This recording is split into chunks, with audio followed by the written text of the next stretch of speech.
Chapter 5. I play Pinnacle with a horse. I had weird dreams full of barnyard animals. Most of them wanted to kill me. The rest wanted food. I must have woken up several times, but what I heard and saw made no sense, so I just passed out again. I remember lying in a soft bed, being spoon-fed something that tasted like buttered popcorn, only it was pudding. The girl with the curly blonde hair hovered over me, smirking as she scraped drips off my chin with the spoon. When she saw my eyes open, she asked, "What will happen at the summer solstice?" I managed to croak, "What?" She looked around, as if afraid someone would overhear. "What's going on? What was stolen? We've only got a few weeks." "I'm sorry," I mumbled. "I don't..." Somebody knocked on the door, and the girl quickly filled my mouth with pudding. The next time I woke up, the girl was gone. A husky blonde dude, like a surfer, stood in the corner of the bedroom, keeping watch over me. He had blue eyes, at least a dozen of them, on his cheeks, his forehead, the backs of his hands. When I finally came around for good, there was nothing weird about my surroundings, except that they were nicer than I was used to. I was sitting in a deck chair on a huge porch, gazing across a meadow at green hills in the distance. The breeze smelled like strawberries. There was a blanket over my legs and a pillow behind my neck. All that was great, but my mouth felt like a scorpion had been using it for a nest. My tongue was dry and nasty and every one of my teeth hurt. On the table next to me was a tall drink. It looked like iced apple juice, with a green straw and a paper parasol stuck through a maraschino cherry. My hand was so weak I almost dropped the glass once I got my fingers around it. "Careful," a familiar voice said. Grover was leaning against the porch railing, looking like he hadn't slept in a week. Under one arm, he cradled a shoebox. He was wearing blue jeans, Converse high tops, and a bright orange t-shirt that said, "Camp Half-Blood." Just plain old Grover. Not the goat boy. So maybe I'd had a nightmare. Maybe my mom was okay. We were still on vacation and we'd stopped here at this big house for some reason. And... "You saved my life," Grover said. Well, the least I could do... I went back to the hill. I thought you might want this." Reverently, he placed the shoebox in my lap. Inside was a black and white bull's horn, the base jagged from being broken off, the tip splattered with dried blood. It hadn't been a nightmare. "The Minotaur," I said. Percy, it isn't a good idea." "That's what they call him in the Greek myths, isn't it?" I demanded. "The Minotaur, half man, half bull." Grover shifted uncomfortably. "You've been out for 2 days. How much do you remember?" "My mom. Is she really..." He looked down. I stared across the meadow. There were groves of trees, a winding stream, acres of strawberries spread out under the blue sky. The valley was surrounded by rolling hills, and the tallest one, directly in front of us, was the one with the huge pine tree on top. Even that looked beautiful in the sunlight. My mother was gone. The whole world should be black and cold. Nothing should look beautiful. "I'm sorry," Grover sniffled. "I'm a failure. I'm the worst satyr in the world." He moaned, stomping his foot so hard it came off. I mean, the Converse high top came off. The inside was filled with styrofoam, except for a hoof-shaped hole. "Oh, sticks," he mumbled. Thunder rolled across the clear sky. As he struggled to get his hoof back into the fake foot, I thought, well, that settles it. Grover was a satyr. I was ready to bet that if I shaved his curly brown hair, I'd find tiny horns on his head. But I was too miserable to care that satyrs existed, or even minotaurs. All that meant was my mom had really been squeezed into nothingness, dissolved into yellow light. I was alone, an orphan. I'd have to live with... Smelly Gabe? No, that would never happen.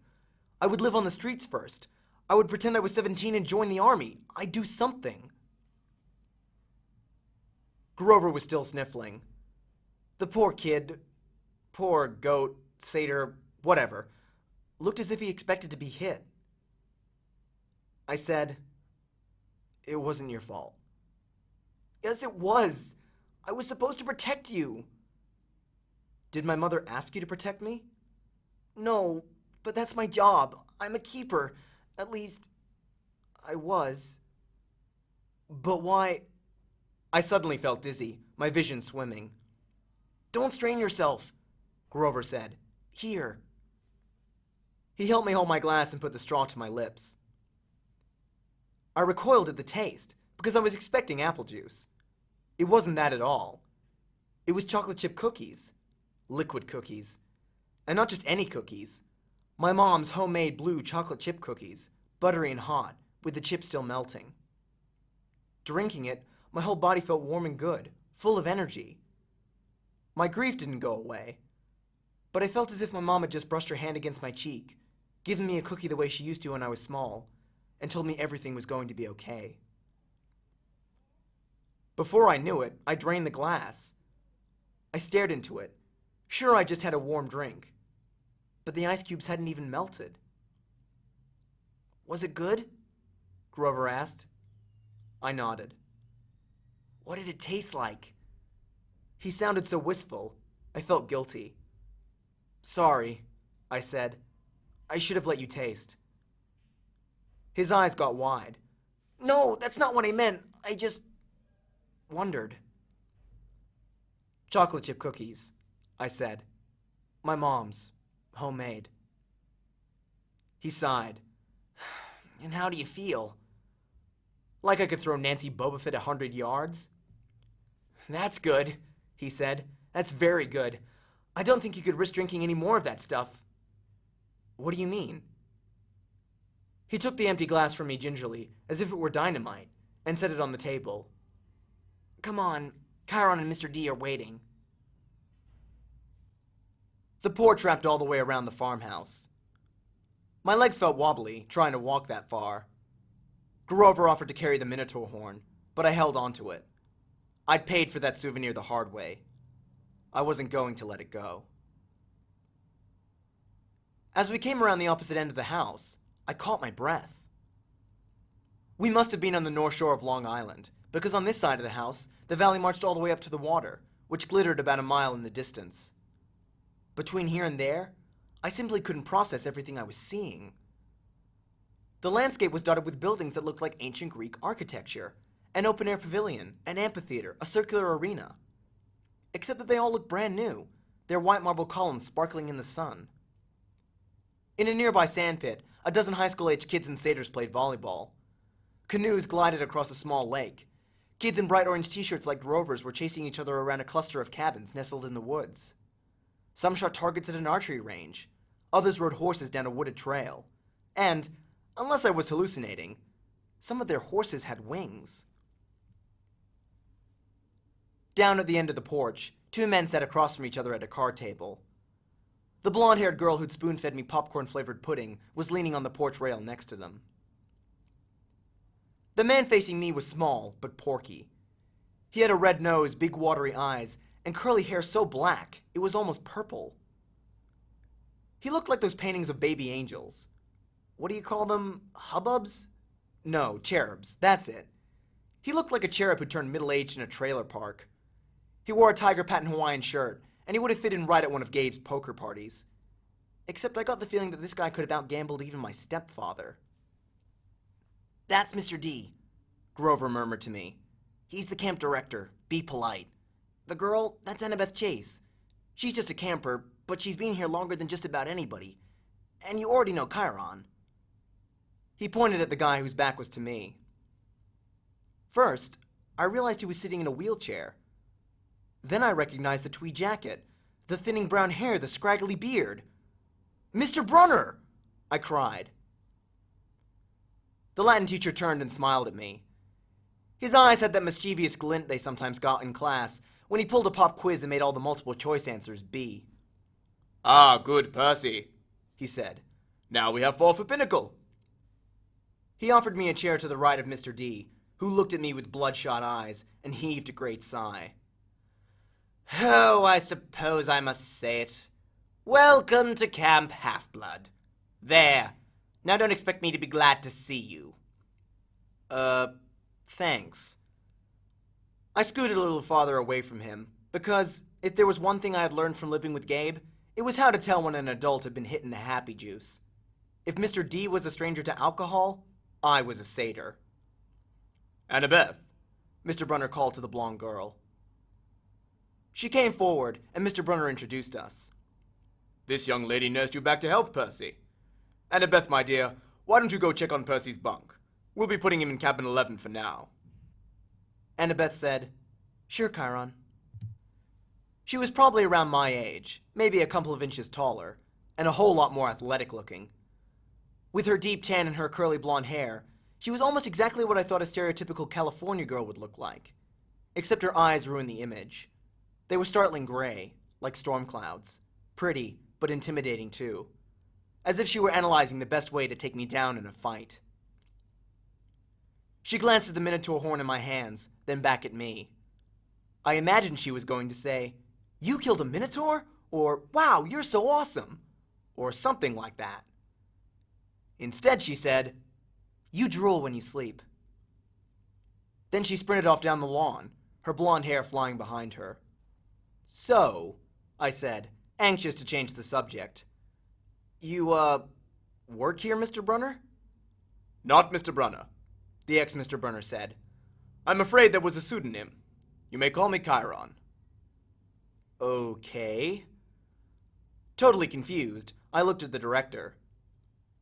And Mr. D, does that stand for something? Mr. D stopped shuffling the cards. He looked at me like I just belched loudly. Young man, names are powerful things. You don't just go around using them for no reason. Oh, right. Sorry. I must say, Percy, Chiron Brunner broke in, I'm glad to see you alive. It's been a long time since I've made a house call to a potential camper. I'd hate to think I've wasted my time. House call? My year at Yancey Academy, to instruct you. We have satyrs at most schools, of course, keeping a lookout. But Grover alerted me as soon as he met you. He sensed you were something special, so I decided to come upstate. I convinced the other Latin teacher to, take a leave of absence. I tried to remember the beginning of the school year. It seemed so long ago. But I did have a fuzzy memory of there being another Latin teacher in my first week at Yancey. Then, without explanation, he had disappeared, and Mr. Brunner had taken the class. You came to Yancey just to teach me? I asked. Chiron nodded. Honestly, I wasn't sure about you at first. We contacted your mother, let her know we were keeping an eye on you in case you were ready for Camp Half-Blood. But you still had so much to learn.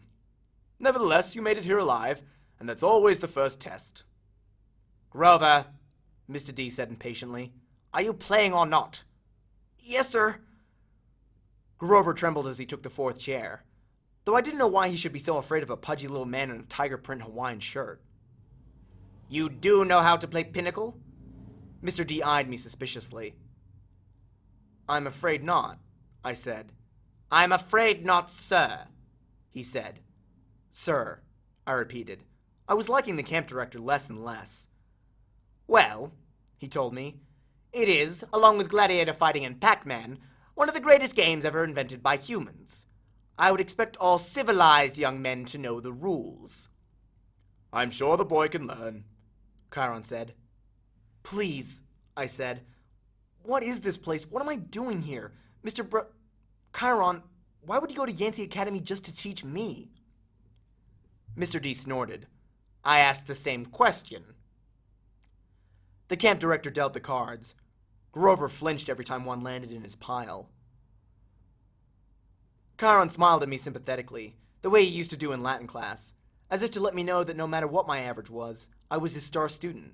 He expected me to have the right answer. Percy, he said, did your mother tell you nothing? She said, I remembered her sad eyes, looking out over the sea. She told me she was afraid to send me here, even though my father had wanted her to. She said that once I was here, I probably couldn't leave. She wanted to keep me close to her. Typical, Mr. D said. That's how they usually get killed. Young man, are you bidding or not? What? I asked. He explained, impatiently, how you bid in Pinnacle, and so I did. I'm afraid there's too much to tell, Chiron said. I'm afraid our usual orientation film won't be sufficient. Orientation film? I asked. No, Chiron decided. Well, Percy, you know that your friend Grover is a satyr. You know, he pointed to the horn in the shoebox, that you have killed the Minotaur. No small feat either, lad. What you may not know is that great powers are at work in your life. Gods, the forces you call the Greek gods, are very much alive. I stared at the others around the table. I waited for somebody to yell, "Not!" But all I got was Mr. D yelling, "Oh, a royal marriage! Trick, trick!" He cackled as he tallied up his points. "Mr. D," Grover asked timidly, "if you're not going to eat it, could I have your Diet Coke can?" Eh? Oh, all right. Grover bit a huge shard out of the empty aluminum can and chewed it mournfully. "Wait," I told Chiron. "You're telling me there's such a thing as a god?"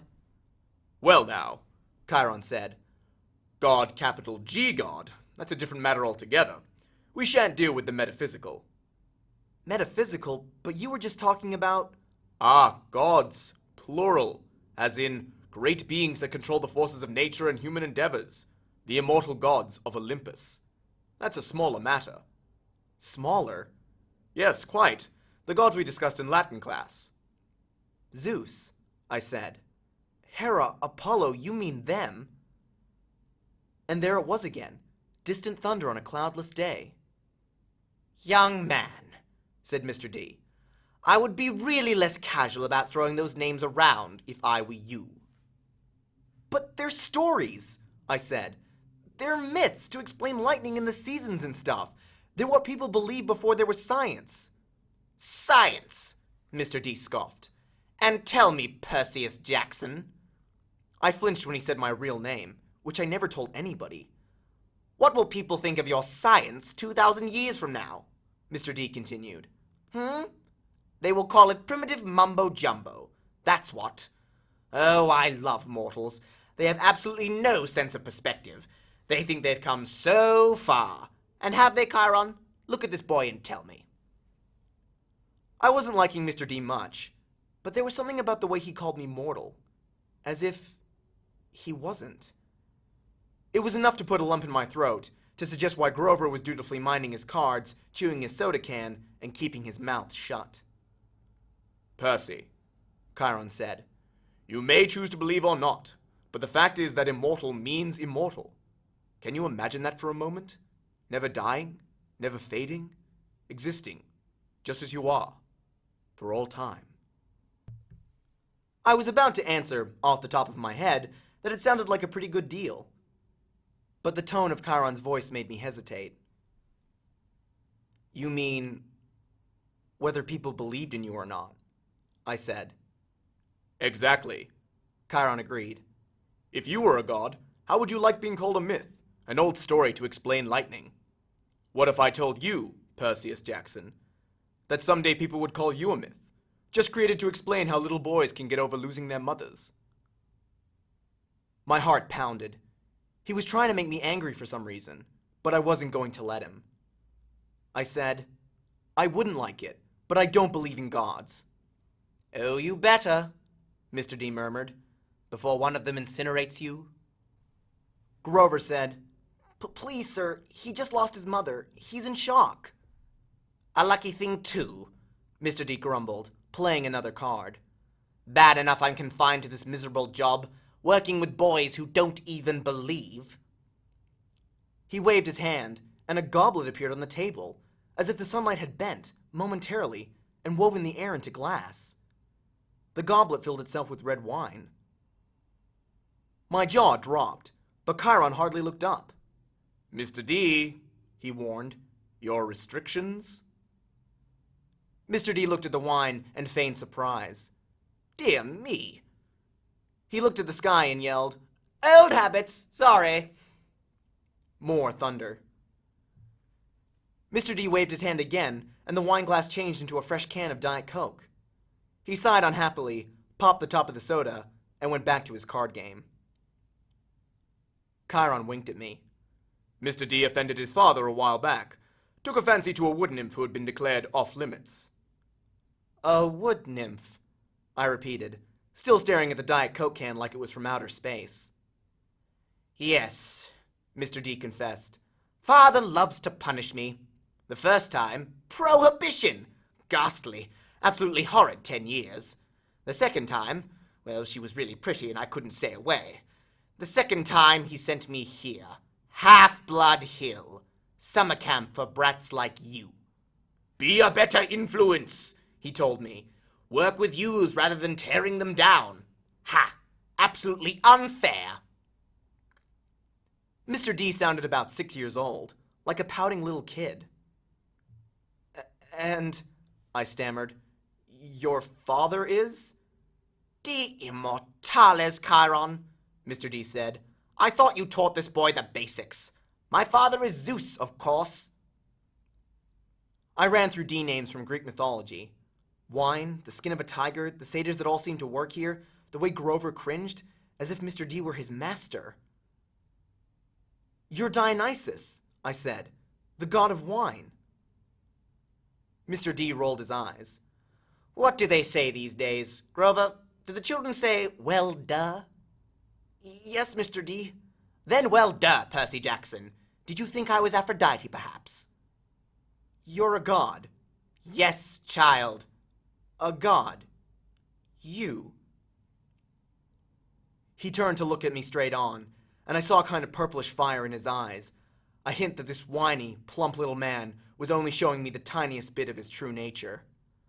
I saw visions of grapevines choking unbelievers to death, drunken warriors insane with battle lust, sailors screaming as their hands turned to flippers, their faces elongating into dolphin snouts.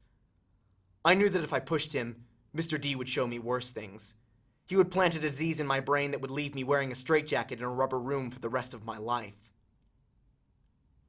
Would you like to test me, child? He asked quietly. No. No, sir. The fire died a little. He turned back to his card game. I believe I win. Not quite, Mr. D, Chiron said. He set down a straight, tallied the points, and said, The game goes to me.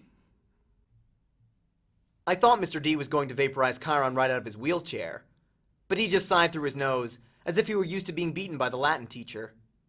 He got up, and Grover rose too. I'm tired, Mr. D said. I believe I'll take a nap before the sing-along tonight. But first, Grover, we need to talk again about your less-than-perfect performance on this assignment. Grover's face beaded with sweat. Yes, sir. Mr. D turned to me. Cabin 11, Percy Jackson, and mind your manners. He swept into the farmhouse, Grover following miserably. Will Grover be okay? I asked Chiron. Chiron nodded, though he looked a bit troubled. Old Dionysus isn't really mad. He just hates his job. He's been, grounded, I guess you would say, and he can't stand waiting another century before he's allowed to go back to Olympus. Mount Olympus, I said. You're telling me there really is a palace there? Well, now there's Mount Olympus in Greece, and then there's the home of the gods, the convergence point of their powers, which did indeed used to be on Mount Olympus. It's still called Mount Olympus, out of respect to the old ways, but the palace moves, Percy, just as the gods do. You mean the Greek gods are here? Like, in America? Well, certainly. The gods move with the heart of the West. The what? Come now, Percy. What do you call Western civilization? Do you think it's just an abstract concept? No, it's a living force. A collective consciousness that has burned bright for thousands of years. The gods are a part of it. You might even say they are the source of it. Or at least they are tied so tightly to it that they couldn't possibly fade. Not unless all of Western civilization were obliterated. The fire started in Greece. Then, as you well know, or as I hope you know since you passed my course, the heart of the fire moved to Rome, and so did the gods. Oh, different names perhaps. Jupiter for Zeus, Venus for Aphrodite, and so on. But the same forces, the same gods. And then they died. Died? No, did the West die? The gods simply moved to Germany, to France, to Spain, for a while. Wherever the flame was brightest, the gods were there. They spent several centuries in England. All you need to do is look at the architecture. People do not forget the gods. Every place they've ruled for the last 3,000 years, you can see them in paintings, in statues, in the most important buildings. And yes, Percy, of course they are now in your United States. Look at your symbol, the eagle of Zeus. Look at the statue of Prometheus in the Rockefeller Center, the Greek facades of your government buildings in Washington. I defy you to find any American city where the Olympians are not prominently displayed in public. Like it or not, and believe me, plenty of people weren't very fond of Rome either. America is now the heart of the flame. It is the great power of the West, and so Olympus is here, and we are here. It was all too much, especially the fact that I seemed to be included in Chiron's we, as if I were part of some club. Who are you, Chiron? Who am I? Chiron smiled. He shifted his weight as if he were going to get up out of his wheelchair, but I knew that was impossible. He was paralyzed from the waist down. Who are you? He mused. Well, that's the question we all want answered, isn't it? But for now, we should get you a bunk in cabin 11. There will be new friends to meet, and plenty of time for lessons tomorrow. Besides, there will be s'mores at the campfire tonight, and I simply adore chocolate. And then he did rise from the wheelchair. But there was something odd about the way he did it. His blanket fell away from his legs, but the legs didn't move. His waist kept getting longer, rising above his belt. At first, I thought he was wearing very long white velvet underwear. But as he kept rising out of the chair, taller than any man, I realized that the velvet underwear wasn't underwear. It was the front of an animal, muscle and sinew under coarse white fur. And the wheelchair wasn't a chair. It was some kind of container, an enormous box on wheels, and it must have been magic, because there was no way it could have held all of him. A leg came out, long and knobbly kneed, with a huge polished hoof. Then another front leg, then hindquarters, and then the box was empty, nothing but a metal shell with a couple of fake human legs attached. I stared at the horse who had just sprung from the wheelchair, a huge white stallion. But where its neck should be was the upper body of my Latin teacher, smoothly grafted to the horse's trunk. What a relief, the centaur said. I've been cooped up in there so long my fetlocks had fallen asleep. Now, come, Percy Jackson. Let's meet the other campers.